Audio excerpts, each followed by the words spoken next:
Hello guys, welcome back my YouTube channel. और आज का वीडियो बहुत खास होने वाला है। यहाँ पे हम लोग बात करेंगे कि अगर आप ट्वेल्थ पास हो जाते हैं तो उसके बाद अगर आप मुंबई यूनिवर्सिटी के अंदर एडमिशन लेना चाहते हैं तो वहाँ पे आपको कौन कौन से कोर्सेज प्रोवाइड किए जाएंगे मुंबई यूनिवर्सिटी के थ्रू। और ये बैचलर्स के कोर्सेज हैं, ठीक है। तो हम लोग कुछ बैचलर्स के कोर्सेज के बारे में देखते हैं और उनके बारे में देखते हैं कि उसकी क्राइटेरिया क्या है, ठीक है। और कितना मार्क्स आपको ऑब्टेन करना है ट्वेल्थ क्लास में, तब जाके आपको उसके अंदर एडमिशन मिलेगा।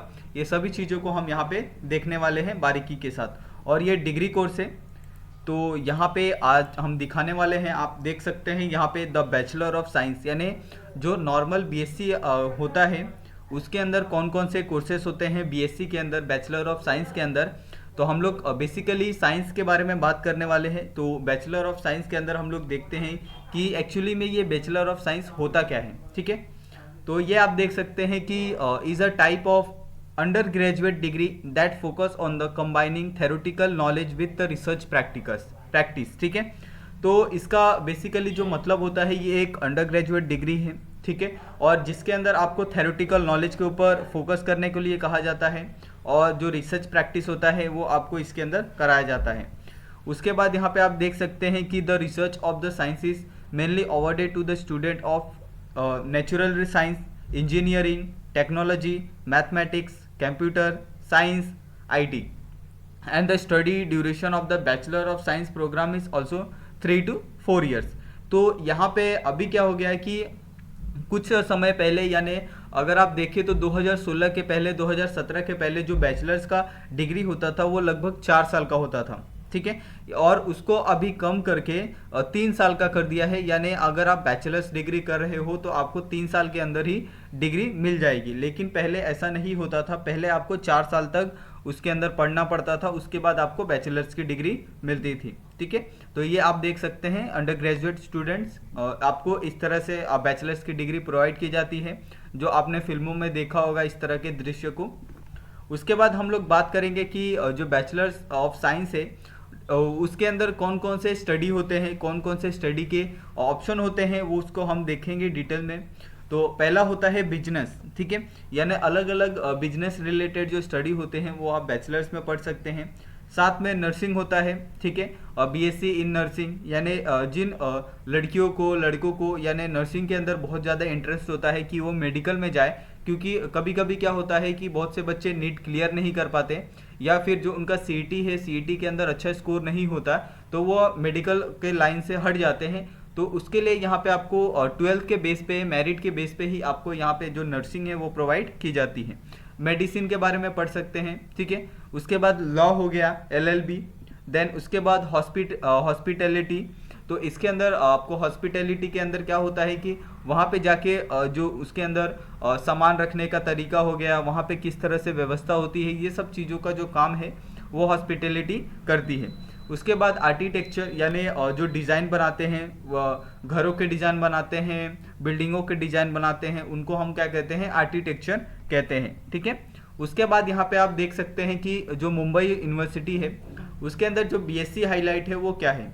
तो ये स्पेसिफिक इसके अंदर स्पेशलाइजेशन कितना है, 14 है, ठीक है। यानी जो 14 कोर्सेज होते हैं उसके अंदर स्पेशलाइजेशन होता है 14 कोर्सेज। और इसका जो ड्यूरेशन है वो 3 इयर्स का होता है एक कोर्स का। देन उसके बाद सिलेक्शन क्राइटेरिया क्या है, उसके बाद बीएससी एलिजिबिलिटी क्या है। तो आपको अगर बीएससी करना है, बैचलर ऑफ साइंस में जाना है, तो आपको 12th पास होना चाहिए। देन उसके बाद उसके अंदर सिलेक्शन किसके बेस पे होता है, आपको जीडीपीआई होता है, एग्ज़ाम होता है, या फिर मेरिट। तो ये तीनों चीज़ों के बेस पे आपको सिलेक्शन मिलता है।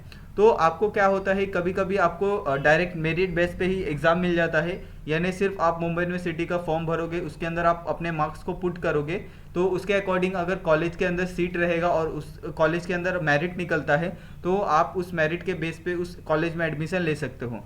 और कभी कभी क्या होता है कि कोई रेप्यूटेड कॉलेज होते हैं, जैसे ऑटोनोमस कॉलेज हो गया, वो कभी कभी अपना खुद का एंट्रेंस एग्ज़ाम कंडक्ट करते हैं, ताकि जो बच्चे हैं उनके अंदर बच्चे पढ़ने वाले जो बच्चे आए वो बहुत ज़्यादा स्मार्ट होने चाहिए। यानी जो बच्चे वो क्लियर करते हैं वो ऑफकोर्स स्मार्ट ही होते हैं, ठीक है। और यहाँ पे आपने देखा कि जो उसका ड्यूरेशन था वो कितना था। उसके बाद यहाँ पे अलग अलग जो बीएससी स्पेशलाइजेशन कोर्सेस है, हमने टोटल 14 स्पेशलाइजेशन कोर्स के बारे में सुना था, ठीक है। यहाँ पे हमने देखा तो वो कौन कौन से कोर्सेस है यहाँ पे आप देख सकते हैं। एक तो जो जनरल साइंस होता है उसके अंदर आप स्पेशलाइजेशन कर सकते हैं। उसके लिए आपको सिर्फ 12th का जो साइंस स्ट्रीम है वो पास होना चाहिए अगर आप साइंस से कर रहे हो।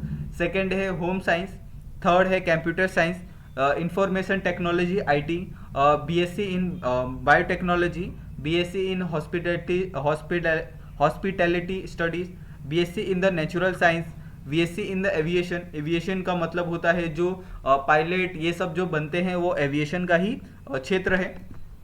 उसके बाद यहाँ पे बीएससी इन एरोनॉटिक्स, ठीक है। और ये एरोनॉटिक्स में भी सेम यही चीज़ें होती है, ठीक है। और आप इसके अंदर अगर आप पढ़ाई करोगे तो आप एरोनॉटिक्स में जा सकते हो, यानी जितने भी स्पेस वाले काम होते हैं उसको आप कर सकते हो, ठीक है। तो यहाँ पे एरोनॉटिक्स में दो चीज़ें हैं, एक तो एवियोनिक्स, दूसरा है मैकेनिकल। उसके बाद है BSc in the maritime sciences, BSc in the sport management, BSc in the maritime hospitality studies, BSc in the forensic science.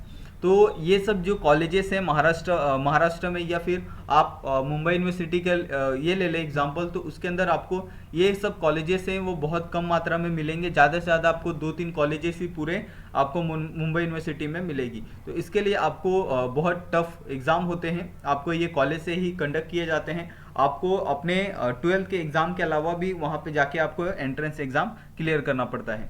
उसके बाद यहाँ पे आप देख सकते हैं कि जो मुंबई यूनिवर्सिटी है उसके अंदर जो एडमिशन है इंटीग्रेटेड बीएससी और एमएससी के लिए, वो किस बेसिस पे होता है, ठीक है। तो अगर आप बेसिक साइंस के अंदर लेना चाहते हो एडमिशन, तो उसके लिए यहाँ पे आपको क्राइटेरिया दिया गया है कि आपको 12th क्लास पास होना चाहिए, ठीक है। और उसके अंदर आपको मिनिमम कितना 60% आपको ये होना चाहिए, मार्क्स आना चाहिए। अगर आप रिजर्व कैटेगरी के हो, यानी अगर आपका कास्ट है, तो आपको 50% मार्क्स आपको साइंस के अंदर मिलना चाहिए। अगर आप बायो एनालिटिकल साइंस करते हो तो सेम आपको उसी तरह से 12th पास होना चाहिए। और उसके अंदर आप क्या कर सकते हो, अलग अलग जो सब्जेक्ट होते हैं जैसे मैथ हो गया, ठीक है, और बायोलॉजी, केमिस्ट्री, फिजिक्स, तो ये सब चीज़ों के अंदर आप क्या कर सकते हो, किसी एक पर्टिकुलर सब्जेक्ट के अंदर आप अपना जो ग्रेजुएशन है उसको कंप्लीट कर सकते हो, ठीक है। तो इसमें क्या होता है, बेसिकली आपको फर्स्ट ईयर में 3 सब्जेक्ट लेने होते हैं, सेकेंड ईयर में आप एक सब्जेक्ट ड्रॉप कर दोगे, और थर्ड ईयर में आपके पास सिर्फ एक सब्जेक्ट बचेगा अगर आप ड्रॉप करते हो तो, ठीक है। तो इस तरह से आप अपने हिसाब से चूज कर सकते हो 3 में से आप कौन से कोर्स के साथ जाना चाहते हो और कौन से कोर्स के साथ आप डिग्री लेना चाहते हो। उसके बाद यहाँ पे आपको कंप्यूटर साइंस दिया गया है, ठीक है, सीएस। तो इसके अंदर भी आपको सेम वही क्लास 12 पास होना चाहिए, और या फिर अगर आप डिप्लोमा करके आए हैं टेक्निकल एजुकेशन में, तो आपको उसके अंदर 60% मार्क्स अगर आपको टेक्निकल के अंदर मिले हैं डिप्लोमा में, और या फिर आपको 12th के अंदर 60% मार्क्स आए हैं, तो आप आसानी से कंप्यूटर साइंस का जो कोर्स है वो कर सकते हैं, ठीक है। तो आज का वीडियो बस इतना ही। अगर आपको वीडियो अच्छा लगा हो तो वीडियो को लाइक करिए, चैनल को सब्सक्राइब कर लीजिए, और अपने दोस्तों के साथ भी इस इन्फॉर्मेशन को शेयर करिए। और अगर आपको किसी तरह की कोई डाउट होगा तो आप हमें कमेंट करके अपने जो डाउट है उसको आप क्लियर कर सकते हैं। तो आप सभी का ये वीडियो देखने के लिए बहुत बहुत धन्यवाद। मिलते हैं नेक्स्ट वीडियो में।